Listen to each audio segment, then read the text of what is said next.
अध्याय 111 blue lightning टायरैनोसॉरस racks परिवार की ओर।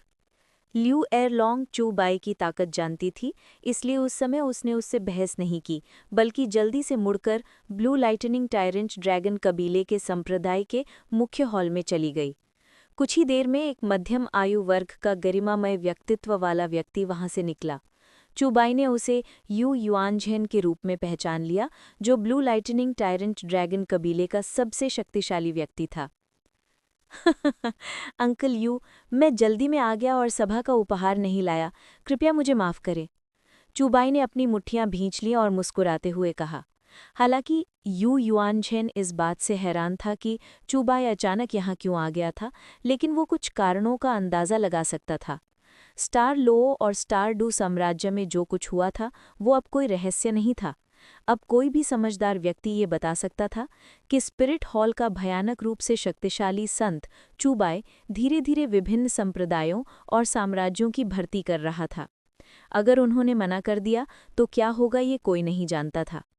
चूबाई अब जो कर रहा था वो तो बस एक निवारक था, फिर भी उसने उन लोगों को इसके परिणाम नहीं दिखाए थे। छोटी चूबाई, हम फिर मिलेंगे। पिछली बार हम तब मिले होंगे जब तुम बच्चे रहे होगे। यू युआनझेन मुस्कुराया। वास्तव में चूबाई यू युआनझेन से एक बार मिला था, लेकिन वो चूबाई के यहाँ देहांतरण के कुछ ही समय बाद हुआ था, जिस दिन बीबी डोंग ने चूबाई के स्पिरिट हॉल के पवित्र पुत्र के रूप में स्वर्गारोहण की घोषणा की थी। अभी कुछ ही वर्ष बीते हैं और तुम में पहले से ही एक स्पिरिट सम्राट की शक्ति है। तुम सचमुच एक प्रतिभाशाली प्रतिभा हो। उसी समय उसने डूगूबो की ओर देखा, अपनी मुट्ठियां भींच ली और एक अस्पष्ट अर्थ से भरे स्वर में कहा, तो ये जहर डुलोओ है। क्षमा करें, मुझे उम्मीद नहीं थी कि जहर डुलोओ, जो हमेशा से आज़ादी से प्यार करता रहा है, स्पिरिट हॉल में भी शामिल हो जाएगा। संप्रदाय गुरु यू, जब आदमी बूढ़ा हो जाता है तो उसे हमेशा रिटायर होने के लिए कोई जगह ढूंढनी चाहिए ना। ये सब आपसी लाभ की बात है। डूगूबो थोड़ा मुस्कुराया। वो जानता था कि यू युआनझेन उस पर यिन और यांग का इस्तेमाल कर रहा है, लेकिन उसे इसकी परवाह नहीं थी। इस जूनियर ने तो बस स्पिरिट हॉल के संसाधनों का आनंद लिया है। मैं आज यहाँ अंकल यू को कुछ बताने आया था। चूबाई ने बाकी बातों की परवाह नहीं की। जैसी कि उम्मीद थी, ये सुनकर यू युआनझेन के हाव भाव थोड़े बदल गए और फिर उसने चूबाई को अपने साथ मुख्य हॉल में आने का इशारा किया। भव्य हॉल के अंदर चूबाई ने चाय की एक चुस्की ली और फिर बोला, मुझे लगता है कि अंकल यू ने हाल ही में स्टार लो और हेविंडू में जो हुआ उसके बारे में पहले ही सुन लिया होगा, है ना? तुम यहाँ मेरे ब्लू लाइटनिंग टायरैनोसॉरस रेक्स परिवार को भी डराने आए हो? यू युआनझेन ने मन ही मन आह भरी। उसकी पुतलियां मानो बिजली की तरह चमक रही थीं। उसकी निगाहें धीरे धीरे तेज होती गईं और एक पल के लिए अचानक एक आत्मशक्ति का दबाव पूरे हॉल में छा गया। चूबाई के हावभाव अपरिवर्तित रहे। उसने अपनी अराजकता आभा को संकुचित कर लिया। यू युआनझेन द्वारा छोड़े गए दबाव के बावजूद शांत और संयमित रही। ये सही है। मेरी एक इच्छा है, डुलो महाद्वीप को एकीकृत करना और सच्ची शांति प्राप्त करना। लेकिन दुर्भाग्य से ये प्रक्रिया अनिवार्य रूप से कई लोगों के हितों का उल्लंघन करेगी, तो मुझे कुछ विशेष तरीकों का सहारा लेने के सिवा कोई और विकल्प नहीं है। मुझे विश्वास है अंकल यू समझ सकते हैं। यू युआनझेन ने चूबाई के शांत और संयमित व्यवहार को आश्चर्य से देखा। उसके द्वारा छोड़े गए दबाव का सामना करते हुए चूबाई अप्रभावित लग रहा था। अगर ये सच है कि तुम ब्लू लाइटनिंग टायरानोसॉरस रेक्स परिवार की सुरक्षा सुनिश्चित कर सकते हो और ये दुनिया के लोगों के लिए है, तो मैं तुम पर विश्वास करूंगा, लेकिन तुम्हें मुझे ये साबित करना होगा कि तुम में ये ताकत है। यू युआनझेन की धीमी आवाज़ पूरे हॉल में गूंज उठी। वो अपनी ताकत जानता था। स्पिरिट हॉल के सामने वो, एक उपाधि प्राप्त डुलोओ, कुछ भी नहीं था। अगर वे अंत तक विरोध करते रहे तो उनका भाग्य अत्यंत दुखद होगा। अगर ये सच था जैसा चूबाई ने कहा था, तो वो इसे पूरी तरह से स्वीकार करने में असमर्थ नहीं था। हालांकि उसकी जिज्ञासा बढ़ती गई। चूबाई में ऐसा वादा करने की क्या क्षमता थी? ये जानना जरूरी है कि स्पिरिट हॉल में न केवल बीबी डोंग थी, बल्कि क्यानदाओलियू भी थी। कृपया। चूबाई थोड़ा मुस्कुराई। दोनों आकृतियां हवा में प्रकट हुईं और चूबाई ने सबसे पहले कहा, जैसे कि यही बात है तो मैं तुम्हें ये साबित करके दिखाऊंगी। धमाका। जैसे ही चुबाई के 4 लाख साल पुराने स्पिरिट रिंग उसके पैरों के नीचे से निकले, आसपास के लोग हक्के बक्के रह गए, यहाँ तक कि डूगू बो भी हैरान रह गया। इस आदमी को 1 लाख साल पुराना स्पिरिट रिंग कब मिला? 4 लाख साल पुराना स्पिरिट रिंग। यू युआनजैन की पुतलियां सिकुड़ गईं। इस क्षण उसे लगा कि चुबाई का आत्मविश्वास असल में कहाँ से आया था। हालांकि वो डरा नहीं और उसने अपने 9 स्पिरिट रिंग छोड़ दिए। उसके पीछे बिजली से घिरा हुआ एक नीला पिला राइनोसोरस रेक्स गरजा। अध्याय का अंत। अध्याय 112 सच्ची ड्रैगन की शक्ति। हालांकि चुबाई के पास 4 लाख साल पुराने स्पिरिट रिंग थे, उसकी असली ताकत एक स्पिरिट सम्राट जितनी ही थी। हालांकि यू युआनजैन इससे शांत नहीं हुआ, बल्कि उसने तुरंत अपनी मार्शल सोल ट्रू बॉडी छोड़ दी। 7वीं स्पिरिट क्षमता, मार्शल सोल ट्रू बॉडी। आसपास की ऊर्जा अविश्वसनीय रूप से प्रचंड होने लगी। नीली बिजली की चमक के साथ एक विशाल नीली बिजली वाला तानाशाह ड्रैगन बिजली लेकर यू युआनजैन के ऊपर कुंडली मारकर खड़ा हो गया। उसके पैरों के नीचे 10,000 साल पुराना काला स्पिरिट रिंग प्रकट हुआ और यू युआनजैन ने अपनी चाल चली। उसने एक जोरदार दहाड़ लगाई, जिसके साथ एक ड्रैगन की दहाड़ भी थी। उसके पीछे खड़ा नीली बिजली वाला तानाशाह ड्रैगन एक बिजली के प्रेत में बदल गया और अविश्वसनीय गति से अपार बिजली की शक्ति लेकर आगे की ओर उड़ गया। एक शीर्षक वाले डुओलो का अपने मार्शल सोल ट्रू बॉडी का उपयोग करके किया गया हमला बेहद शक्तिशाली था, और हालांकि ब्लू लाइटनिंग तानाशाह ड्रैगन एक आक्रमण प्रणाली आत्मा की, यू युआनजैन के हाथों में इसमें गति की कोई कमी नहीं थी। पलक झपकते ही वो चुबाई के सामने पहुंच गया। दुगुबो खुद को रोक नहीं पाया और बोला, जैसा कि ब्लू लाइटनिंग तानाशाह ड्रैगन से उम्मीद थी, ये अपार आक्रमणकारी शक्ति स्वर्ग और पृथ्वी की गड़गड़ाहट जैसी है, गति में विशाल और अनंत। मुझे आश्चर्य है कि संत क्या प्रतिक्रिया देंगे। हालांकि लियू अरलोंग ने अजीब नज़रों से चुबाई को देखा, जो यू युआनजैन से भिड़ रही थी। वो यू युआनजैन की ताकत जानती थी। भले ही चुबाई एक आत्मा डुओलो को हरा सके, एक उपाधि प्राप्त डुओलो और एक आत्मा डुओलो एक ही स्तर के नहीं थे। ये आदमी बहुत घमंडी है, लियू अरलोंग फुसफुसाई। हालांकि चुबाई ने अपनी डायरी में जिक्र किया था कि उसने तांग हाओ को अपंग बना दिया था। लियू अरलोंग को लगा कि ये दूसरों की मदद से ही हुआ था। आखिरकार एक आत्मा सम्राट चाहे कितना भी शक्तिशाली क्यों न हो, एक उपाधि प्राप्त डुओलो को कैसे मार सकता है। सबके निगाहों के सामने चुबाई ने अपना चौथा आत्मा कौशल दिखाया, सच्चा ड्रैगन खजाना कला। एक स्वर्ग को हिला देने वाले ड्रैगन की दहाड़, जिसने आकाश और पृथ्वी को भयभीत कर दिया। एक पल के लिए सब कुछ हक्काप्रभ रह गए, फिर सबने एक साथ यू युआनजैन की ओर देखा। उसकी आत्मा नीली बिजली वाला तानाशाह ड्रैगन थी, इसीलिए युद्ध के दौरान ड्रैगन की दहाड़ होना कोई अजीब बात नहीं थी। हालांकि अभी ड्रैगन की दहाड़ नीली बिजली वाले तानाशाह ड्रैगन की दहाड़ से अलग लग रही थी। उस ड्रैगन की दहाड़ में और भी भयानक शक्ति थी। ये पूर्ण राजत्व का आभामंडल था, मानो सच्चे ड्रैगन के पूर्वज से, जिसके पास शुद्धतम सच्चे ड्रैगन की शक्ति थी। ये क्या है? यू युआनजैन के चेहरे के भाव बदल गए। इस मौके पर उसने वास्तव में पाया कि उसका नीली बिजली वाला तानाशाह ड्रैगन कांप रहा है, उसकी आत्मा कांप रही है। ये उसे कैसे चौंका नहीं सकता था। एक उच्च स्तरीय पशु आत्मा होने के नाते नीली बिजली वाला तानाशाह ड्रैगन चुबाई के इस ड्रैगन का सामना करते हुए सचमुच डर गया। इस समय नीली बिजली वाले तानाशाह ड्रैगन में अब पहले जैसा दबदबा नहीं रहा, बल्कि सबके अचंभित भावों के बीच उसने धीरे से अपना सिर नीचे कर लिया।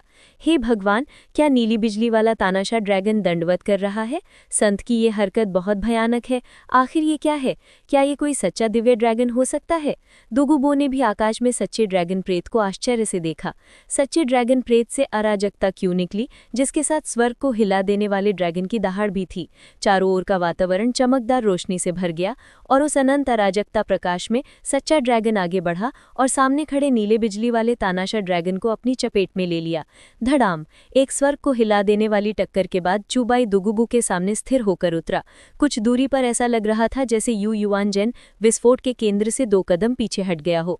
मुकाबला बराबरी का लग रहा था, लेकिन केवल दुगुबो ही बता सकता था कि यू युआनजैन को हार का सामना करना पड़ा था। सच्चे ड्रैगन प्रेत का सामना करते हुए उसकी आत्मा अपनी अधिकतम युद्ध क्षमता खो चुकी थी। अगर यू युआनजैन का अपनी आत्मा पर एक उपाधि प्राप्त डुओलो के रूप में नियंत्रण नहीं होता, तो उसका संघनित मार्शल सोल ट्रू बॉडी नष्ट हो जाता और उस स्थिति में उसे शायद सिर्फ एक सामान्य हार और पीछे हटने से कहीं अधिक नुकसान उठाना पड़ता। वाकई हीरो युवाओं से ही उभरते हैं। यू युआनजैन के चेहरे पर मुस्कान आ गई, लेकिन सभी को ये थोड़ी कड़वी लग रही थी। चुबाई, मेरा ब्लू लाइटनिंग तानाशाह ड्रैगन कूल तुम्हारे अनुरोध से सहमत है। मुझे उम्मीद है कि तुम भी अपने सभी वादे पूरे कर पाओगे, यू युआन जैन बोला। चुबाई मुस्कुराया और सिर हिलाया, फिर ब्लू लाइटनिंग तानाशाह ड्रैगन कूल को अलविदा कहकर दुगुबो के साथ चल पड़ा। संत, वर्तमान में आपकी शक्ति सचमुच और भी भयानक होती जा रही है। आपकी पहली मार्शल आत्मा सभी औजार आत्माओं को पूरी तरह से दबा सकती है और आपकी दूसरी मार्शल आत्मा की विभिन्न भयानक क्षमताएं सभी पशु आत्माओं को भी दबा सकती हैं। इस दुनिया में आपका प्रतिद्वंद्वी कौन हो सकता है? दुगुबो ने भावुक होकर कहा। तथाकथित नीली बिजली वाले ड्रैगन को वास्तव में ड्रैगन नहीं कहा जा सकता। इसका ड्रैगन से बस थोड़ा सा संबंध है। एक सच्चे ड्रैगन का सामना करने पर यह केवल दंडवत होकर काम सकता है। चुबाई मुस्कुराया और दुगुबो से कहा, ओह ठीक है, स्पिरिट सिटी लौटने से पहले मुझे अभी कुछ मामले सुलझाने हैं। ओह क्या बात है? दुगुबो ने उत्सुकता से पूछा। अगर मैं गलत नहीं हूं तो तांगसान जल्द ही अपनी ताकत बढ़ाने के लिए सी गॉड आइलैंड जाएगा। चूंकि ऐसा ही है तो मैं उसे एक और शानदार उपहार दूंगा। चुबाई ने अपने सिंदूरी पक्षी जैसे पंख फैलाए और दुगुबो के साथ हेविंडू शहर की ओर चल पड़ा। 4 एकल गुण कुल, समर्पण करो या नष्ट हो जाओ, उन्हें खुद ही चुनाव करना होगा। स्पिरिट हॉल, क्या तुम्हें सच में लगता है कि हमारे 4 एकल गुण कुलों को धमकाना आसान है? हेविंडू शहर में एक हवेली अंदर अब ये 4 एकल गुण कुलों का आधार था। तांग संप्रदाय चुबाई द्वारा नष्ट कर दिया गया था और वर्तमान में गुप्त पुनर्निर्माण के दौर से गुजर रहा था, इसीलिए वो यहाँ केवल स्थायी रूप से रह सकते थे। चुबाई हवेली के आंगन में उतरा और मुस्कुराया। तुम सभी को एक बार क्लियर स्काई संप्रदाय ने धोखा दिया था। तुम्हें पता नहीं होगा कि तांगसान अब किस तरह का इंसान है। वो बस अपनी स्वार्थी इच्छाओं को पूरा करने के लिए तुम्हारा इस्तेमाल कर रहा है। क्या तुम्हें लगता है कि मैं तांगसान को तुम्हारे जरिए अपनी ताकत बढ़ाने दूंगा? यांगवुडी आगे बढ़ा और बोला, बस करो बकवास। स्पिरिट हॉल, आज तुम्हें इसकी कीमत चुकानी होगी। धड़ाम, इस दिन हेवेंडू शहर हिल गया। सभी ने एक खबर सुनी। 4 एकल गुण कुलों का सफाया हो गया। सभी 4 स्पिरिट डुओलो स्तर के बुजुर्ग मारे गए और अन्य प्रतिरोधियों को भी मार दिया गया। केवल वो ही बचे जो बहुत कमजोर थे या महिलाएं और बच्चे। ये बात तेजी से हेवेंडू राज परिवार और तांगसान जो छुपा हुआ था तक पहुंच गई। हालांकि तांगसान को ताइतान ले गया, लेकिन जब वो आया तो चुबाई यहाँ नहीं था, जिसे उसकी जान बचाने वाला माना जा सकता है। अध्याय का अंत। अध्याय 113, दुष्ट अग्नि का पलटवार। स्पिरिट हॉल कितना निर्दयी है, चुबाई कितना निर्दयी है। क्या वे हमें ये संदेश देना चाह रहे हैं कि अगर हम उनकी इच्छा नहीं मानेंगे तो हमारा अंत 4 एकल गुण कुलों जैसा हो जाएगा? स्वर्ग 2 शाही महल के अंदर जू बैंक क्रोधित था, फिर भी असहाय। स्पिरिट हॉल की शक्ति बहुत अधिक थी। स्वर्ग 2 या अकेले स्टार लुओ इसका मुकाबला करने में बिल्कुल असमर्थ होंगे। मैं स्पिरिट हॉल के काम करने के तरीके को समझता हूँ। स्पिरिट हॉल के इस संत ने हमें पहले ही काफ़ी मौके दिए हैं। अगर ये बीबी डोंग होती तो वो पहले ही युद्ध शुरू कर चुकी होती। सम्राट ज़ुये उसके बगल में पीले चेहरे के साथ एक गहरी आह भरी। ज़ुबैंग, मेरे और स्टारलुओ साम्राज्य के बीच जल्द से जल्द एक बैठक की व्यवस्था करो। मेरा समय कम है, इसे जल्दी से पूरा करना होगा। श्रेक अकेडमी, चुबाई तुम मरने के लायक हो। तांगसान ने एक ही मुक्के से अपने सामने पड़ी एक विशाल चट्टान को चकनाचूर कर दिया। उसके हाथों से गुस्से से खून भी बहने लगा। छोटे सन, अभी उत्तेजित मत हो। अब जबकि ये सब हो चुका है तो हमें अपनी नफरत को ताकत में बदलना होगा। भविष्य में हमें स्पिरिट हॉल को पूरी तरह से कुचल देना होगा और उन्हें उनके किए की सजा देनी होगी। यू शियाओगोंग वहां गया। अब जबकि लियू और लॉन्ग उसे छोड़कर जा चुका था तो यू शियाओगोंग ने दिखावा करना बंद कर दिया। उसका पूरा हाव भाव विकृत था, मानो वो की विचलन में पड़ गया हो। तांगसान नाराज कैसे न होता। उसने जो तांग संप्रदाय की स्थापना की थी वो 4 एकल गुण कुलों पर अपनी पूरी रीढ़, अपनी संरचना के मूल भाग के रूप में निर्भर थी। लेकिन अब वे सभी नष्ट हो चुके थे, जिससे उसकी तांग संप्रदाय की योजना विफल हो गई। तांग संप्रदाय के बिना वो उच्च स्तरीय छिपे हुए हथियारों का निर्माण कैसे करता और वो चुबाई को कब मार पाता? ये तो बहुत बुरा है लिटिल सैन, फैटी मुसीबत में है। अचानक एक चिंतित आवाज आई। तांगसान गुस्से से देखा और ठंडे स्वर में कहा, क्या बात है? फैटी, अब वो अपने अंदर की दुष्ट अग्नि को दबा नहीं सकता। दुष्ट अग्नि उल्टी पड़ गई है और अब वो की विचलन में पड़ गया है। ऑस्कर ने चिंतित होकर कहा। जल्द ही सभी लोग दौड़कर वहां पहुंचे। इस समय मा होंगजून स्पष्ट रूप से दुष्ट अग्नि में पूरी तरह भस्म हो चुका था। उसकी आत्मा के ही उल्टे प्रहार से वो तुरंत मर गया। यू शियाओगोंग ने अपना सिर हिलाया। उसे बचाया नहीं जा सकता। ऑस्कर तुरंत जम गया, मानो बिजली गिर गई हो। धिक्कार है स्पिरिट होल, मुझे तुरंत सी गॉड आइलैंड जाना होगा, तभी मैं सबसे शक्तिशाली शक्ति प्राप्त कर सकता हूँ। तांगसान ने अपने दिल में दहाड़ा। ठीक है, हेवेंडू शहर में जो कुछ भी हल होना था वो हल हो गया है, चलो वापस चलते हैं। चुबाई आराम से डुगुबो के साथ हेवेंडू शहर से निकल गया। उन 4 एकल गुण कुलों को वास्तव में पता नहीं था कि उनके लिए क्या अच्छा है। संत, आपने जो किया उसने तांगसान के तांग संप्रदाय बनाने के विचार को भी पूरी तरह से चकनाचूर कर दिया। डूगूबो ने बगल से मुस्कुराते हुए कहा।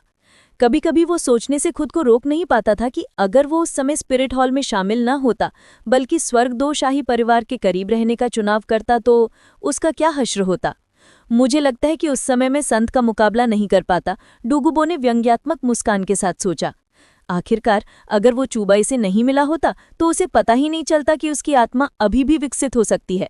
अपनी 90 सेकंड स्तर की आत्मिक शक्ति के साथ चूबाई का सामना करते हुए वो शायद सीधे मारा जाता, उसे इसमें कोई संदेह नहीं था। जब मैं इस बार वापस आऊंगा तो क्लियर स्काई संप्रदाय की समस्या को सुलझाने का समय आ गया है। एक बार ये पूरी तरह से सुलझ जाए तो मैं सी गॉड द्वीप देख सकता हूँ। मैं देखना चाहता हूँ कि वो तथाकथित सी गॉड वास्तव में किस प्रकार का देवत्व है। डायरी अपडेट होने लगी। इस बीच सी गॉड आइलैंड के मंदिर में आलीशान कपड़े पहनी एक महिला अचानक उसके सामने प्रकट हुई, एक डायरी को आश्चर्य से देख रही थी। उसने अपने मानसिक बल का प्रयोग करके अपने आसपास का निरीक्षण किया, लेकिन उसे कुछ नहीं मिला। ये कैसी शक्ति है जो मेरे पास डायरी भेज सकती है? बोसाइक्सी थोड़ा चौंक गई। उसकी वर्तमान शक्ति किसी भी देव के बाद सबसे प्रबल थी, फिर भी ये विधि रहस्य के कारण वो जांच नहीं कर पा रही थी। क्या ये किसी देव की शक्ति हो सकती है? अध्याय का अंत। अध्याय 114 भाग्य। बोसेक्सी को डायरी में चूबाई के नाम के बारे में कुछ भी नहीं पता था। इस समय वो इस डायरी की उत्पत्ति को समुद्र देवता से जोड़ने से खुद को नहीं रोक पाई। आखिरकार ये समुद्र देवता का द्वीप था और समुद्र देवता की महिमा अटूट थी, तो ये समुद्र देवता का ही काम हो सकता था।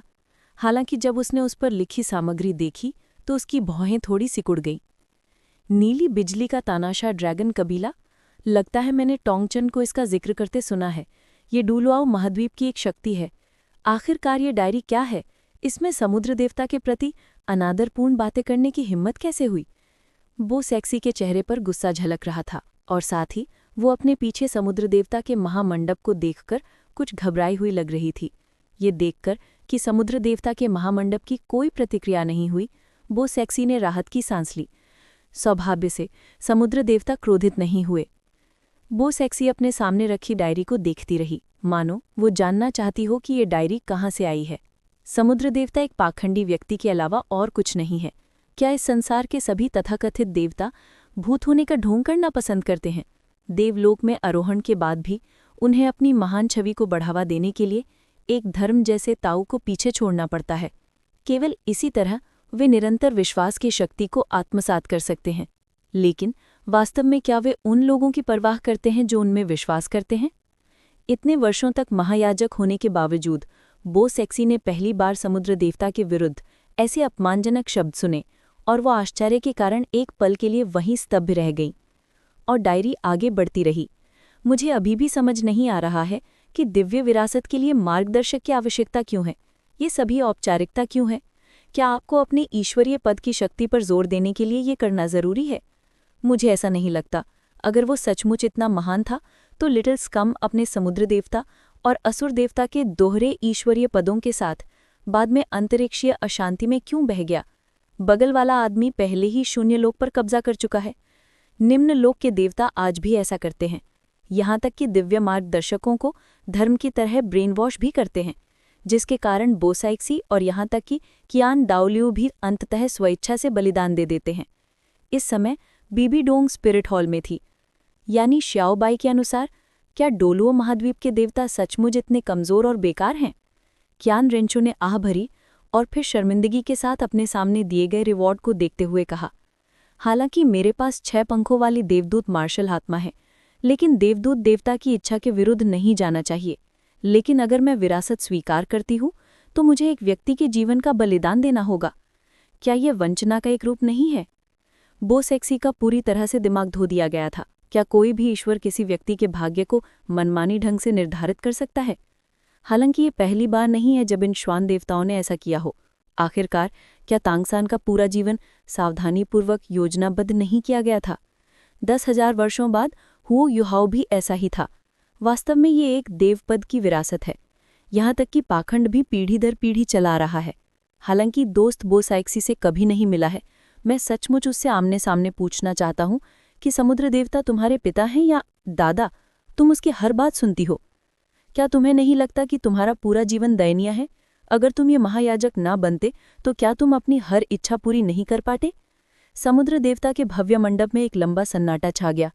बो सेक्सी को बस इतना महसूस हुआ कि डायरी के शब्द उसकी आंखों में चुभ रहे थे। उसने मन ही मन सोचा, हाँ, ये क्या मैंने कभी सोचा है कि मेरा कोई और भाग्य भी हो सकता है? उसने ऐसा सोचने की कभी हिम्मत नहीं की, क्योंकि उसकी स्थिति में समुद्र देवता में उसकी आंतरिक शक्ति को निरंतर दृढ़ रहने की आवश्यकता थी। ये लगभग कट्टर विश्वास था। समुद्र देवता के लिए वो सब कुछ देने को तैयार थी, और वो मानती थी कि वो जो कुछ भी करती है वो समुद्र देवता के लिए ही करती है, मानो ये उसका जन्म से ही भाग्य था। और इस बार मानो चूबाई के शब्दों से जागृत होकर बो सेक्सी के हृदय की गहराई में ऐसे विचार उभरने लगे। अगर तुम मुझसे पूछो तो ये बो सेक्सी बस जुनूनी है।